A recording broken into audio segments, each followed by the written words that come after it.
কেন সমাজে এত মানুষ দেখা যায়, একটু যে বসে কোরআন হাদিসের কথা শুনবে এসব জায়গায় মানুষ যায় না। একটা গান ফাংশন দাও, এখানে দেখবে লক্ষ লক্ষ লোক হবে, হবে না বেনি?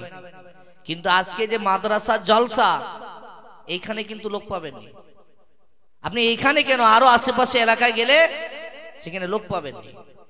এখানে আপনি পাবেন দু চারটা লোক, দু চারটা বাচ্চা, মুরব্বী যারা বয়স্ক একদম, তারাই এসে বসবে।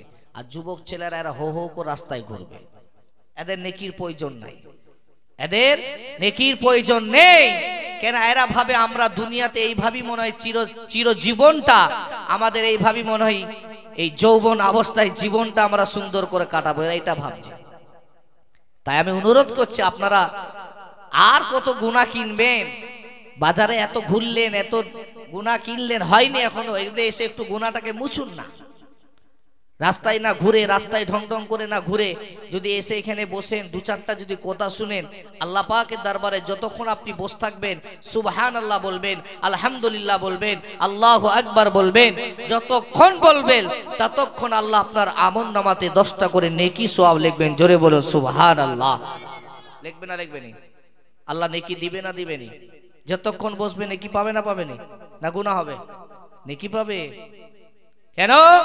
আল্লাহ রাব্বুল আলামিন তাবারাক তাআলা জাল্লে জালালুহু জাল্লে শানাহু, আল্লাহ আমাদেরকে এত সুন্দর একটা গঠন করে পাঠিয়েছে যে আমরা পৃথিবীর বুকে দুটো পা দিয়েছে, দিয়েছে না দেয়নি? দুটো হাত দিয়েছে, দুটো চোখ দিয়েছে, দুটো কান দিয়েছে।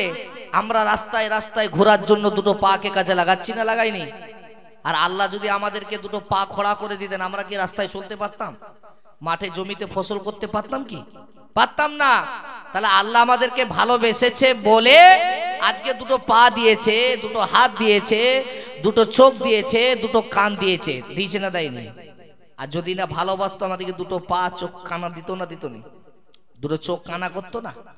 অন্ধ মানুষ দেখতে পায় রাস্তায়, রাস্তায় দেখবেন যখন অন্ধ মানুষ চলবে, ঠেঙা নিয়ে লাঠি নিয়ে চলবে, তারা রাস্তা দেখবে না লাঠি দেখবে? লাঠি দেখবে তো, যে আমার লাঠিটাই সম্বল, ঠিক কিনা? কিন্তু আজকে আমাদের এত সুন্দর পা থাকতে, চোখ থাকতে, হাত থাকতে আমরা এখানে এসে বসছি না। বসলে যদি আমাদের গুনাহ হয়, বসলে যদি আমাদের কিছু ক্ষতি হয়, যদি এখানে আসে বসি, এটাই তো আমাদের সমাজ, এটাই আমাদের পরিবেশ, এটাই আমাদের আকীদা। আপনি যে আকীদায় বাস করে, যে আকীদায় চলেন, আপনি যে আকীদায় জীবন যাপন করছেন, তাহলে এই দিক দিকে আপনার ফলো রাখলে, যে আমি ফুরফুরা শরীফ মুজাদ্দিদুজ্জামান দাদা পীর কেবলা রাহমাতুল্লাহ আলাইহির আমরা আকীদা দাদা হুজুর কেবলা সিলসিলার মতপথের মানুষ, কিন্তু দাদা হুজুর কেবলার মতপথের মানুষ এইভাবে এরকম করে গুমরাহি পথে চলছে। দাদা হুজুর কেবলা আমাদেরকে শিখিয়েছিল নাকি? শিখায়নি। পাঁচ হুজুর শিখায়নি, হুসাইন বুখারী গাজী রাহমাতুল্লাহ আলাইহি শিখায়নি, মনসুর বগদাদি হুজুর শিখায়নি। শিখিয়েছে নাকি? আমাদেরকে একের পর এক সুন্দর করে রাস্তা দেখিয়ে দিয়ে গেছে। আমরা মানি না, আমরা একটু আল্লাহকে মানি না। মসজিদ বলুন, মাদ্রাসা বলুন, কোরআন পড়তে বলুন, হাদিস বলুন, যে বিষয় নিয়ে আপনি বলবেন, এসব বিষয়গুলোর প্রতি আমাদের একটু গ্রাহ্য নেই। থাকলে আমার এই মাদ্রাসাগুলো ফাঁকা থাকতো নাকি? মসজিদ ফাঁকা থাকতো? আজকে ভালুকার মানুষ এত বড় একটা মাদ্রাসা করেছে, এই মাদ্রাসাটার প্রতি যদি কিছু মানুষ মহাব্বত করে আর কিছু মানুষ বিরোধিতা করে, তাহলে তাদের জন্য কি এটা ভালো হবে? হবে? কেন? পৃথিবীর বুকে আপনি যদি বলেন, পৃথিবীর বুকে যত সমাজে ঘুরছেন, যত জায়গায় ঘুরছেন, মসজিদ মাদ্রাসা আছে না নাই? তাহলে মসজিদ কার? মাদ্রাসা মাদ্রাসা নবীর। তাহলে নবীর ঘর মাদ্রাসা কে চালাবে? আল্লাহ চালাবে। তুমি দু পাঁচটা টুকিটাকি বদমাইশি করলে হবে না। দু পাঁচটা লোক থাকতে পারে সমাজে, থাকে না? থাকে না? এক বস্তা আলুর মধ্যে একটা তো পচা থাকবে রে বাবা, এক বস্তা আলুতে একটা পচা থাকবে। তাহলে এক বস্তার মধ্যে একটা পচা থাকলে বস্তার আলুটাকে বলে না যে খারাপ হয়ে গেছে? বলে নাকি? আবার কিছু কিছু মানুষ বলবে না খারাপ হয়নি, বস্তার একটা আলু পচা ফেলে দাও, এটাকে বাদ দিয়ে দাও, বাকিগুলো ভালোগুলো বেছে নাও, বলে না? বলে না? আমাদের এইরকমই তো। তাহলে আজকে আমরা এই জায়গাতে যারা রাস্তায় এখনো ঘুরছে, আমি তাদেরকে অনুরোধ করবো, আপনারা এসে বসুন। হুজুর কেবলা যদি এসে দেখে এরকম পরিবেশ, মনে দুঃখ পাবে। অত দূর থেকে এসেছে, সেই ফুরফুরা শরীফ থেকে তিনি আসছেন, অনেক কষ্ট পায়। সকলে এসে বসুন। আমার ভাইয়েরা কবরস্থানের দিকে খেয়াল করুন, কবরবাসীদের দিকে খেয়াল করুন। যারা আজকে নীরবনগর কবরে চলে গেছে তাদের দিকে আপনারা একটুখানি খেয়াল করে দেখুন। আমার সোনার মানিকেরা, জোয়ান যুবকেরা, ও মুরুবিয়া গনেরা, ও ভালুকা গ্রামের নওজোয়ান যুবকেরা, আম্মা জানেরা, মায়েরা, বোনেরা, আজকে আপনি এমন একটা জায়গা পাবেন যে জায়গাটাতে আপনি যদি বসে একবার সুবহানাল্লাহ বলেন, একবার আলহামদুলিল্লাহ বলেন, একবার আল্লাহু আকবার বলেন, এই জায়গাতে যদি বসে বসে শেষ দোয়া পর্যন্ত বসে বসে সুবহানাল্লাহ আলহামদুলিল্লাহ এইভাবে আপনি যদি বলতে থাকেন, আমার আল্লাহ পাকের অগণিত ফেরেশতারা এই আপনার সুবহানাল্লাহ বলাটাকে, আলহামদুলিল্লাহ বলাটাকে আমার আল্লাহ পাকের দরবারে পছন্দ যদি হয়ে যায়, কবুল যদি হয়ে যায়, আল্লাহ পাকের হুকুমে, আল্লাহ পাকের রহমতে যদি কবুল হয়ে যায়, এই সুবহানাল্লাহ আলহামদুলিল্লাহ রসিলা দিয়ে আল্লাহ তোমার জীবনের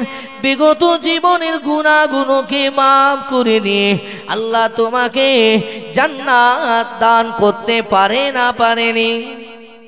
পারে না পারেনি? একটা গুনাহগারকে নেককার বানাতে পারেনি? গুনাহ মানুষ করতে পারে, আল্লাহ বলেনি যে আপনি গুনাহ করেছেন গুনার কোনো মাপ নাই, এটা বলেনি।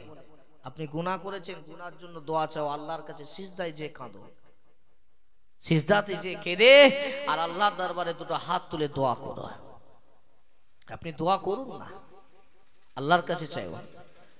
আপনি দোয়া করুন, রব্বানা যালামনা আনফুসানা ওয়া ইল্লাম তাগফির লানা ওয়া তারহামনা লানাকুনান্না মিনাল খাসিরিন। আল্লাহ পাক, আমরা আপনার নফসের জুলুম করেছি, আল্লাহ অত্যাচার করেছি, ব্যভিচার করেছি, আল্লাহ অন্যায় করেছি, নত স্বীকার করলাম। আল্লাহ আপনি আমাদের এই হাত আপনার কাছে তুললাম। আল্লাহ আপনি আমাদের জীবনের সমস্ত গুনাহ, আমাদের জীবনের ভুল ভ্রান্তি গুণকে আল্লাহ আপনি ক্ষমা করে দিন, আল্লাহ আপনি মাফ করে দিন, আল্লাহ আপনি আমাদের গুনাহগুলোকে মাফ করে দিয়ে আল্লাহ আপনি আমাদেরকে আপনার রহমতে জান্নাতুল ফিরদাউস নসিব করে দিন। আপনি দোয়া করুন না, আল্লাহর কাছে কাঁদুন, আল্লাহর কাছে চাইুন। আল্লাহর দরজা বন্ধ নেই। এই মসজিদের দরজা কি বন্ধ আছে? মাদ্রাসার দরজা বন্ধ আছে? মাদ্রাসা এনি টাইম খোলা থাকে, আর মসজিদেরও এনি টাইম মসজিদের দরজাও খোলা থাকে। আল্লাহ বলে তোমার যখন মন চাইবে তখনই আমার কাছে আসো, যখন মন চাইবে তখনই এসে চাইও, তোমার ইচ্ছা হলেই তুমি চাইও। আমাদের ইচ্ছা টাইম কোথায় যে চাইবো?